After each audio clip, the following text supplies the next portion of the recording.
سیما برای چی خاموش میکنی گوشی تو؟ شاید اصلا من داشتم میمرد. بفرمایید بابا.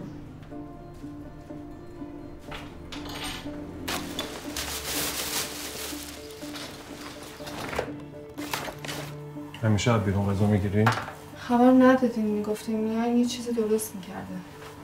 یکم برای 2 نفر بزرگ نیست؟ نمه بابا کارمند بتونم مگه.